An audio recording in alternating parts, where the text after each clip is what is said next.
Hello everyone, പുതിയൊരു വീഡിയോയിലേക്ക് എല്ലാവർക്കും സ്വാഗതം. ഇന്നത്തെ വീഡിയോയിൽ രാവിലെ മുതൽ വൈകുന്നേരം വരെയുള്ള കുറച്ച് വിശേഷങ്ങളും പിന്നെ ഒരു കുനാഫ പുഡിങ്ങിൻ്റെ റെസിപ്പിയും ഒക്കെ ഇൻക്ലൂഡാണ്. അപ്പോൾ വീഡിയോ മുഴുവനായിട്ട് കാണുക. കണ്ടിഷ്ടാവുകയാണെങ്കിൽ ലൈക്ക് ചെയ്യുക. സബ്സ്ക്രൈബ് ചെയ്യാതെയാണ് കാണുന്നതെങ്കിൽ ഒന്ന് സബ്സ്ക്രൈബ് ചെയ്ത് സപ്പോർട്ട് ചെയ്യാൻ മറക്കല്ലേ. അപ്പോൾ അതാ നമ്മളെ ക്ലീനിങ്ങിൻ്റെ ഭാഗമായിട്ട് ആദ്യം തന്നെ നമ്മളെ ബെഡ്റൂമിൽ നിന്നാണല്ലോ തുടങ്ങുന്നത്. അപ്പോൾ എഴുന്നേറ്റ ഉടനെ തന്നെ ബെഡും കാര്യങ്ങളൊക്കെ ഒന്ന് വൃത്തിയാക്കി ഇടുകയാണ്. നമ്മളെ ബെഡും ബെഡ്ഷീറ്റൊക്കെ ഒന്ന് നന്നാക്കി ഇടുമ്പോൾ തന്നെ നല്ല വൃത്തിയായിരിക്കും കേട്ടോ. നമ്മളെ ബെഡ്റൂമിലേക്ക് കയറി വരുമ്പോൾ നല്ലൊരു പോസിറ്റീവ് എനർജി തന്നെ ആയിരിക്കും നമുക്ക് തരിക. അപ്പോൾ അതൊക്കെ കഴിഞ്ഞതിന് ശേഷം ഞാനിതാ കിച്ചണിലേക്ക് എത്തിയിട്ടുണ്ട്. രാവിലെ തന്നെ നല്ല മഴയുള്ള ദിവസമായിരുന്നു കേട്ടോ. അതുകൊണ്ട് തന്നെ ഞാൻ കിച്ചണിലത്തെ ജോലികളൊക്കെ വേഗം തന്നെ തീർത്തിട്ട് മുറ്റത്തേക്ക് ഇറങ്ങാമെന്ന് വിചാരിച്ചിട്ട് നിൽക്കുകയാണ്.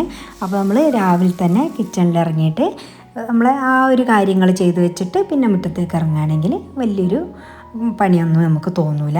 ഇന്ന് നമുക്കൊരു നിക്കാഹിന് പോകാനൊക്കെ ഉണ്ട്. അതുകൊണ്ട് ലഞ്ചിൻ്റെ പരിപാടികളൊന്നുമില്ല. വേഗം തന്നെ ബ്രേക്ക്ഫാസ്റ്റൊക്കെ കഴിക്കുക, അങ്ങനെയുള്ള പരിപാടികളും പിന്നെ കുറച്ച് ക്ലീനിങ്ങും കാര്യങ്ങളൊക്കെ ഉണ്ട്. ഇന്നൊരു സൺഡേ ആണ് കേട്ടോ. സൺഡേ ആകുമ്പോൾ പിന്നെ ഞാൻ വലിയ ക്ലീനിങ്ങോ കാര്യങ്ങളൊന്നും നടത്താറില്ല. ഒക്കെ ഞാൻ പിറ്റേ ദിവസം, അതായത് മൺഡേ ആണ് നമ്മൾ ബെഡ്ഷീറ്റ് മാറ്റൽ അങ്ങനെയുള്ള കാര്യങ്ങളൊക്കെ ചെയ്യുക. കാരണം സൺഡേ നമുക്ക് കുട്ടികളും എല്ലാവരും വീട്ടിലുണ്ടാകുന്ന ഒരു ദിവസമാകുമ്പോൾ നമുക്ക് എങ്ങോട്ടെങ്കിലും പോകാനോ അല്ലെങ്കിൽ നമ്മൾ ഒന്നിച്ചിരുന്നിട്ടുള്ള ആ ഒരു കാര്യങ്ങളാണ് അന്നത്തെ ദിവസം നടക്കുക കേട്ടോ. അപ്പോൾ അതുകൊണ്ട് വലിയ ക്ലീനിങ്ങും കാര്യങ്ങളൊന്നും ഞാൻ സൺഡേയിൽ ചെയ്യാറില്ല. അങ്ങനെ ഇതാ നമ്മളെ കിച്ചണിലുള്ള കാര്യങ്ങളൊക്കെ കഴിഞ്ഞ് ഞാനിതാ പുറത്തേക്ക് എത്തിയിട്ടുണ്ട്. മഴ പെയ്ത് തോർന്നിട്ടുണ്ട് കേട്ടോ. ആ ഒരു മഴ പെയ്ത് തോർന്നിട്ടുള്ള ആ ഒരു കാഴ്ചകളാണ് കേട്ടോ ഇത്. മഴ പെയ്തിട്ട് പിന്നെ പുറത്തേക്ക് ഇറങ്ങുമ്പോൾ എന്തോ പോലെ ആയിരിക്കും കേട്ടോ. ആകെ നനഞ്ഞ് ഒരു പിന്നെ എന്താ പറയുക, നമ്മൾ അടിച്ചു വരാനുള്ള കാടുകളൊക്കെ ഇങ്ങനെ ഒട്ടിപ്പിടിച്ചിരിക്കും മുറ്റത്തൊക്കെ. പിന്നെ അതൊക്കെ ഒന്ന് അടിച്ചെടുക്കണം. അതൊക്കെയാണ് കേട്ടോ അതിനകത്തെ ജോലി. ഇപ്പോൾ മാവൊക്കെ പിന്നെ മാങ്ങയൊക്കെ കഴിഞ്ഞതിന് ശേഷം പുതിയ ഇലകളൊക്കെ വന്ന് അതൊക്കെ അങ്ങനെ കൊഴിഞ്ഞ് പോകുന്നൊരു സമയമാണ് കേട്ടോ. അപ്പോൾ തന്നെ അത് അടിച്ചെടുക്കാൻ ഭയങ്കര ബുദ്ധിമുട്ടുണ്ട്. അപ്പം ഞാനിതാ ഒന്ന് മുറ്റത്ത് കൂടെ ഒക്കെ ഒന്ന് കറങ്ങി നടന്നതിന് ശേഷം ഇതാ ഒന്ന് മുറ്റടിക്കുകയാണ്. അപ്പോൾ നല്ല ബുദ്ധിമുട്ടുണ്ട് കേട്ടോ. ഞാൻ മുറ്റടിക്കുന്ന സമയത്ത് ഒക്കെ ഇങ്ങനെ ഒട്ടിപ്പിടിച്ചിട്ട് കുറേ ടൈം എടുത്തിട്ടുണ്ട് കേട്ടോ മുറ്റടിക്കാൻ വേണ്ടിയിട്ട്. ഓരോന്നും ഇങ്ങനെ ക്ലീനാക്കി എടുക്കുകയാണ്. പിന്നെ നമുക്ക് എവിടെയെങ്കിലും പോകാനുണ്ടെങ്കിൽ നമ്മളെ ക്ലീനിങ്ങും കാര്യങ്ങളൊക്കെ പെട്ടെന്ന് തന്നെ നമ്മൾ തീർക്കുകയും ചെയ്യും, അത് തീരുകയും ചെയ്യും. അങ്ങനെയാണ്. അപ്പോഴാണ് ഞാൻ നമ്മളെ വഴുതനങ്ങയിലൊക്കെ നിറച്ചും വഴുതനങ്ങ ഉണ്ടായിട്ടുണ്ട്. അപ്പോൾ ഓരോന്നും പറിച്ചെടുക്കുകയാണ്. അധികം എനിക്ക് തോന്നുന്നു ഈ സൺഡേ നല്ലോണം അറിയാൻ തോന്നുന്നുണ്ട് കേട്ടോ കുരങ്ങുകൾക്ക്.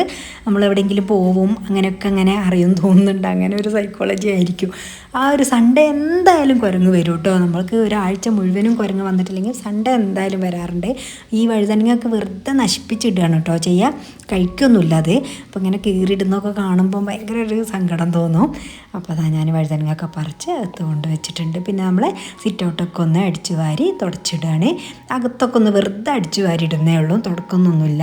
മൺഡേ ആണല്ലോ ഫുൾ ക്ലീനിങ് ഡേ. എൻ്റെ മൺഡേ ആണ് കേട്ടോ. ഞാനെല്ലാം ക്ലീൻ ചെയ്യുന്ന ദിവസം മൊത്തത്തിലൊന്ന് ബെഡ്ഷീറ്റൊക്കെ മാറ്റി ഒന്ന് അടിച്ച് തുടച്ചിടും. പിന്നെ ഒരു 2-3 ദിവസത്തിന് അങ്ങനെ നോക്കണ്ട, നല്ല വൃത്തിയായിട്ട് കിടന്നോളൂ. പിന്നെ ഞാൻ വൃത്തികേടാകുന്നതിനനുസരിച്ചാണ് കേട്ടോ എല്ലാ സ്ഥലങ്ങളും നന്നാക്കുക. മൺഡേ നന്നായിട്ടൊന്ന് എല്ലാം വൃത്തിയാക്കി ഇടുന്ന ദിവസമാണ്. നമ്മളെ വീടിൻ്റെ അകത്തായാലും പുറത്തായാലും ക്ലീൻ ചെയ്തിട്ടൊക്കെ ഇങ്ങനെ നോക്കി നിൽക്കാൻ ഭയങ്കര ഇഷ്ടമാണ് കേട്ടോ എനിക്ക്. അങ്ങനെ ഇതാ പുറത്തുള്ള കാര്യങ്ങളൊക്കെ കഴിഞ്ഞതിന് ശേഷം ഞാൻ അകത്തേക്ക് എത്തിയിട്ടുണ്ട്. അപ്പോൾ ഇതാ ഫത്തു നല്ല അൺബോക്സിങ്ങിലാണ് കേട്ടോ. അവൾക്ക് വാട്ടർ ബോട്ടിൽ ഓർഡർ ചെയ്തിരുന്നു കേട്ടോ ഫ്ലിപ്കാർട്ടിൽ. അപ്പോൾ അത് വന്നിട്ടുണ്ട്. അപ്പോൾ അതൊക്കെ ഓപ്പൺ ചെയ്യുകയാണ്. നല്ല ഭംഗിയുള്ളൊരു വാട്ടർ ബോട്ടിൽ തന്നെയാണ് കേട്ടോ അത്. അപ്പോൾ അതൊക്കെ നല്ല ഉഷാറിൽ പിന്നെ എടുക്കുന്നുണ്ട്. കാരണം അവർക്കുള്ളതാണല്ലോ. കുറേ ആയിട്ടോ ഫത്തു എന്നോട് ഇങ്ങനത്തെ ഒരു വാട്ടർ ബോട്ടിൽ വേണമെന്ന് പറയുന്നത്. പക്ഷേങ്കിൽ ഞാൻ ജാംജൂമിലും നെസ്റ്റോയിലും ഒന്നും നോക്കിയിട്ട് എനിക്കിത് കിട്ടിയിട്ടില്ല. ഇത് 3 പീസാണ് കേട്ടോ വരുന്നത്. 491 രൂപയാണ് ഇതിനായിട്ടുള്ളത്. അപ്പോൾ നല്ല അടിപൊളി കളറാണ്. അപ്പോൾ നല്ല ഭംഗിയുണ്ട് കേട്ടോ. അങ്ങനെ നമുക്ക് ലോക്കാക്കാം, അങ്ങനെയൊക്കെയുള്ള കാര്യങ്ങളുണ്ട് കേട്ടോ. ഒന്ന് പറ്റ ചെറുതാണ്, നമുക്ക് ബാഗിലൊക്കെ ഇങ്ങനെ വെച്ച് കൊണ്ടുപോവാം. ഇതിങ്ങനെ ലോക്കാക്കിയിട്ട് ഇങ്ങനെ നമുക്ക് യൂസ് ചെയ്യാൻ പറ്റും. അപ്പോൾ നമ്മൾ ഇങ്ങനെ തുറന്നു പോവുക അങ്ങനെയുള്ള വിഷയങ്ങളൊന്നും വരില്ല. ബാഗിൽ വെള്ളമായി പോവുക അങ്ങനെ ലീക്കേജ് കാര്യങ്ങളൊന്നും വരില്ല. നമുക്കിങ്ങനെ അളന്ന് വെള്ളം കുടിക്കാനൊക്കെ ഉള്ളവർക്ക് നല്ലതാണ് കേട്ടോ. നല്ല യൂസ്ഫുള്ളായിട്ടുള്ള നല്ല ഒരു വാട്ടർ ബോട്ടിൽ തന്നെയാണ്. കാരണം ഇത്താത്തത് യൂസ് ചെയ്തിട്ട് നല്ല റിവ്യൂ പറഞ്ഞപ്പോൾ ഞാനും അങ്ങനെ ഓർഡർ ചെയ്ത് വരുത്തിയിട്ടുള്ളതാണ് കേട്ടോ. ഫ്ലിപ്കാർട്ടിൽ നിന്നാണ് ഓർഡർ ചെയ്തിട്ടുള്ളത്.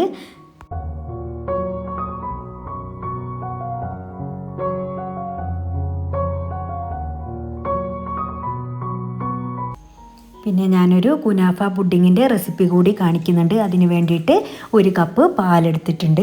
അതിലേക്ക് പഞ്ചസാര പൊടിച്ചത് 2 ടേബിൾ സ്പൂണോളം എടുത്തിട്ടുണ്ട്. മധുരമൊക്കെ നമ്മളെ ആവശ്യത്തിനനുസരിച്ച് ചേർക്കാം. പിന്നെ 2 ടേബിൾ സ്പൂൺ കോൺഫ്ലവറാണ് ചേർത്ത് കൊടുത്തിട്ടുള്ളത്. പിന്നെ 1/2 ടീസ്പൂൺ വാനില എസൻസും കൂടി ചേർത്തതിന് ശേഷം നന്നായിട്ട് ഒന്ന് ഇളക്കി യോജിപ്പിക്കുക. അതിനുശേഷം നമ്മൾ അടുപ്പത്തേക്ക് വെച്ച് കൊടുത്താൽ മതി. നന്നായിട്ട് കട്ടല്ലാതെ ഇളക്കി യോജിപ്പിച്ചതിന് ശേഷം നമുക്ക് ഇതൊന്ന് അടുപ്പിൽ വെച്ച് കുറുക്കിയെടുക്കാം. പിന്നെ ഇതൊന്നും ചെയ്തിട്ടില്ല എന്നുണ്ടെങ്കിൽ നമുക്ക് കടയിൽ നിന്നും വാങ്ങാൻ കിട്ടുന്ന ആ ഒരു ഫ്രഷ് ക്രീമില്ലേ, അതായാലും മതി കേട്ടോ. പിന്നെ നമ്മൾ അതിലേക്ക് ഷുഗർ സിറപ്പും കാര്യങ്ങളും ഒക്കെ യൂസ് ചെയ്യുമല്ലോ, അപ്പോൾ അങ്ങനെ ആയാലും കുഴപ്പമില്ല. പിന്നെ ഇത് നമുക്ക് ഹോം മെയ്ഡ് ഇങ്ങനെ അങ്ങ് ആക്കിയെടുത്തിട്ടുണ്ട് കേട്ടോ. ഇതാണ് കേട്ടോ എനിക്ക് ഒന്നും കൂടി ഒരു ടേസ്റ്റായിട്ട് തോന്നിയിട്ടുള്ളത്. അപ്പോൾ അത് നന്നായിട്ട് കുറുക്കിയൊരു ക്രീം പരുവത്തിൽ ആക്കിയതിന് ശേഷം ഫ്ലെയിമൊക്കെ ഓഫാക്കി അത് മാറ്റി വെച്ചിട്ടുണ്ട്. പിന്നെ നമ്മൾ ഒരു പാന് അടുപ്പത്തേക്ക് വെച്ച് കൊടുക്കുക. ഞാൻ കുനാഫ ഡോ ഇങ്ങനെ വാങ്ങിയിട്ടുള്ളതാണ്. അപ്പോൾ നല്ലൊരു ഡോ തന്നെയാണ് കേട്ടോ ഇത്. അപ്പോൾ ഇങ്ങനെ വാങ്ങുന്നതായിരിക്കും നല്ലത്. നമ്മൾ വീട്ടിൽ ഉണ്ടാക്കുന്നത് അത്രയ്ക്ക് അങ്ങോട്ട് പെർഫെക്റ്റായിട്ട് എനിക്ക് തോന്നിയിട്ടില്ല. അപ്പോൾ നമ്മളിങ്ങനെ വാങ്ങുന്നത് തന്നെയാണ് നല്ലത്. പിന്നെ ആ പാനിലേക്ക് ഞാനൊരു 1.5 ടേബിൾ സ്പൂണോളം ബട്ടറാണ് കേട്ടോ ചേർത്ത് കൊടുത്തിട്ടുള്ളത്. അതിലേക്ക് പിന്നെ നമ്മളെ കുനാഫ ഡോ ചേർത്ത് നന്നായിട്ടൊന്ന് ഇളക്കി യോജിപ്പിക്കുക. ഞാൻ റോസ്റ്റഡ് വെർമിസെല്ലി അതാണ് കേട്ടോ വാങ്ങിയിട്ടുള്ളത്. അപ്പോൾ അത് ഇങ്ങനെ നല്ല തിന്നായിട്ടുള്ള ഒരു ദോ തന്നെയാണ് കേട്ടോ. അപ്പോൾ നല്ലൊരു ടേസ്റ്റാണ് കേട്ടോ അത് കഴിക്കാൻ വേണ്ടിയിട്ട്. എല്ലാവരും ട്രൈ ചെയ്ത് നോക്കണേ. അങ്ങനെ നമ്മളെ ക്രീമും വെർമിസെല്ലിയും ഒക്കെ റെഡിയായി മാറ്റി വെച്ചിട്ടുണ്ടല്ലോ. ഇനി നമ്മൾ ഏത് പോട്ടിലേക്കാണോ ഏത് ട്രേയിലേക്കാണോ സെറ്റ് ചെയ്യാൻ വിചാരിക്കുന്നത്, ഇനിയിപ്പോൾ സെപ്പറേറ്റ് ചെറിയ ഗ്ലാസ്സിലേക്കോ ബൗളിലേക്കോ ആക്കാനാണെങ്കിൽ അങ്ങനെയും ചെയ്യാം. അപ്പോൾ ഞാൻ ചെറിയൊരു ബൗൾ എടുത്തിട്ടുണ്ട്. അതിലേക്ക് നമ്മൾ ആ ഒരു വെർമിസെല്ലി കുറച്ചിങ്ങനെ നിരത്തി കൊടുത്തതിന് ശേഷം പിന്നെ അതിലേക്ക് ഞാൻ മിൽക്ക് മെയ്ഡാണ് ചേർത്ത് കൊടുത്തിട്ടുള്ളത്. പിന്നെയാണ് നമ്മൾ ആ ഒരു ക്രീം ഇട്ട് കൊടുക്കുന്നത്. ഇത് ഫ്രഷ് ക്രീം ആയാലും കുഴപ്പമില്ല. ഫ്രഷ് ക്രീം ചേർക്കുമ്പോൾ എന്താണെന്നറിയോ, നമ്മൾ സെപ്പറേറ്റ് ഷുഗർ സിറപ്പ് എന്തായാലും ചേർക്കണം. അപ്പോൾ ഇങ്ങനെ ഒരു ടേസ്റ്റ് കിട്ടില്ല കേട്ടോ. ഇത് നമുക്ക് വെറുതെയും കഴിക്കാം. ഇനിയിപ്പോൾ ഷുഗർ സിറപ്പ് ആക്കിയിട്ട് അങ്ങനെയും കഴിക്കാം കേട്ടോ. അപ്പോൾ അത് നമ്മൾ ക്രീമൊക്കെ നിരത്തി വെച്ചതിന് ശേഷം നമുക്ക് എത്ര ലെയർ വേണമെങ്കിലും ഇങ്ങനെ ഉണ്ടാക്കിയെടുക്കാം. ഞാനൊരു 2-3 ലെയറായിട്ടാണ് ഉണ്ടാക്കിയെടുത്തിട്ടുള്ളത്. പിന്നെ ഞാൻ വീണ്ടും അതേ ഒരു പ്രോസസ്സ് തന്നെയാണ് ചെയ്യുന്നത്. മിൽക്ക് മെയ്ഡ് ഇട്ട് കൊടുക്കുക, പിന്നെ നമ്മൾ ക്രീം ചേർത്ത് കൊടുക്കുക, പിന്നെ നമ്മൾ വെർമിസെല്ലി ചേർത്ത് കൊടുക്കുക. അങ്ങനെ ലെയറുകൾ സെറ്റ് ചെയ്തെടുക്കുകയാണ്. അപ്പോൾ ഇത് നല്ലൊരു ടേസ്റ്റുള്ള ഒരു ക്രീമി പുഡിങ് തന്നെയാണ്.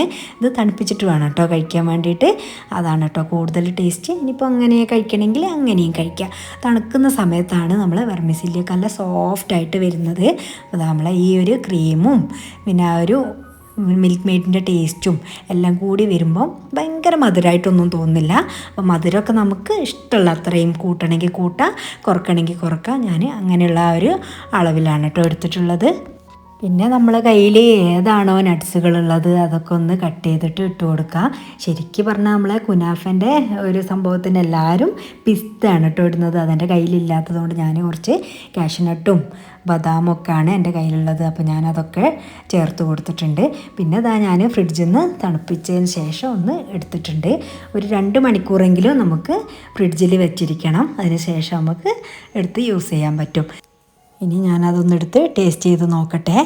എനിക്ക് പേഴ്സണലി നല്ല ഇഷ്ടമായിട്ടുണ്ട്. കാരണം ഓവർ മധുരവും ഇല്ല, എന്നാൽ ഒരു മടുപ്പിക്കുന്ന ആ ഒരു പുഡിങ്ങും അല്ല കേട്ടോ. അപ്പോൾ എല്ലാവരും ഇത് ട്രൈ ചെയ്ത് നോക്കിയിട്ട് ഫീഡ്ബാക്ക് അറിയിക്കണേ. അത് കഴിഞ്ഞതിന് ശേഷം ഞങ്ങളിതാ നിക്കാഹിന് പോകാനുണ്ടെന്ന് പറഞ്ഞിരുന്നല്ലോ. അവിടെ എത്തിയതും നിക്കാഹ് കഴിഞ്ഞ് നമ്മൾ വേഗം തന്നെ ലഞ്ച് കഴിക്കുകയാണ്. നല്ല ബീഫ് ബിരിയാണിയും ചിക്കൻ മന്തിയും ഒക്കെ ഉണ്ട്. എൻ്റെ വീടിൻ്റെ തൊട്ട് മുമ്പിൽ നിങ്ങൾ വീഡിയോയിലൊക്കെ കണ്ടിട്ടുണ്ടാവും. ആ വീട്ടിലെ മോൻ്റെ നിക്കാഹാണ് കേട്ടോ. അപ്പോൾ നമ്മളെല്ലാവരും അയൽവാസികളും അവരുടെ കുടുംബക്കാരും എല്ലാവരും ഒന്നിച്ച് ചേർന്നിട്ടുള്ള ആ ഒരു പരിപാടി തന്നെയാണ്. അപ്പോൾ ഇതാണ് കേട്ടോ നമ്മളെ മണവാട്ടി. അപ്പോൾ നല്ല ഭംഗിയിൽ ഒരുങ്ങിയിട്ടുണ്ട് കേട്ടോ, മാഷാ അല്ലാഹ്. ഇതാണ് കേട്ടോ നമ്മളെ അയൽവാസി പുതിയാപ്പിള. അപ്പോൾ ആ പെണ്ണിനെയും കാത്ത് സ്റ്റേജിൽ നിൽക്കുകയാണ്. അപ്പോൾ പെണ്ണിനെ എല്ലാവരും കൈയൊക്കെ കൊട്ടി പാട്ടൊക്കെ പാടി കൊണ്ടുവരുന്നുണ്ട്. നല്ല രസം തന്നെയായിരുന്നു കേട്ടോ ആ ഒരു രംഗങ്ങൾ. അപ്പോൾ ഇതിൽ കോപ്പിറൈറ്റ് വരുമെന്ന് വിചാരിച്ചിട്ട് ഞാൻ ഇതിലത്തെ പാട്ടും കളികളൊന്നും എടുത്തിട്ടില്ല. അപ്പോൾ ഫോട്ടോഗ്രാഫേഴ്സ് പറയുന്നത് പോലാണല്ലോ ഇന്നത്തെ ആ ഒരു നൃത്തം. കാരണം നമ്മൾ ചെയ്ത കാര്യങ്ങൾ തന്നെ വീണ്ടും വീണ്ടും അവർ ഇങ്ങനെ ചെയ്യിപ്പിക്കുന്നുണ്ട്. അങ്ങനെ അതാ നമ്മൾ ആ ഒരു മുട്ടായി കൊടുക്കുക അങ്ങനെയുള്ള ആ ഒരു ചടങ്ങിലേക്കൊക്കെ ആയിട്ടുണ്ട്. ഇതാ പെങ്ങന്മാർ ഓരോ ഓർണമെൻറ്റ്സൊക്കെ ഇട്ട് കൊടുക്കുന്നുണ്ട്. അതിന് ശേഷം പിന്നെ മഹർ കെട്ട് അങ്ങനെയുള്ള കാര്യങ്ങളൊക്കെ കഴിഞ്ഞതിന് ശേഷം നമ്മൾ അവിടുന്ന് തിരിച്ച് പോരുകയും ചെയ്തിട്ടുണ്ട്. അപ്പോൾ ഇന്നത്തെ വിശേഷങ്ങൾ ഇത്രയൊക്കെയാണ്. എൻ്റെ വീഡിയോ കണ്ട് ഇഷ്ടമായിട്ടുണ്ടെങ്കിൽ ലൈക്ക് ചെയ്യുക. സബ്സ്ക്രൈബ് ചെയ്യാതെയാണ് കണ്ടതെങ്കിൽ ഒന്ന് സബ്സ്ക്രൈബ് ചെയ്ത് സപ്പോർട്ട് ചെയ്യാൻ മറക്കല്ലേ. നിങ്ങളുടെ വാല്യബിളായിട്ടുള്ള കമൻറ്റുകൾ എന്ത് തന്നെയായാലും ഒരു സ്മൈലി ആയിട്ടെങ്കിലും കമൻറ്റ് ബോക്സിൽ അറിയിക്കുക. നിങ്ങളുടെ ഫ്രണ്ട്സൊക്കെ ഒന്ന് ഷെയർ ചെയ്ത് കൊടുക്കുക. Thanks for watching. ബൈ.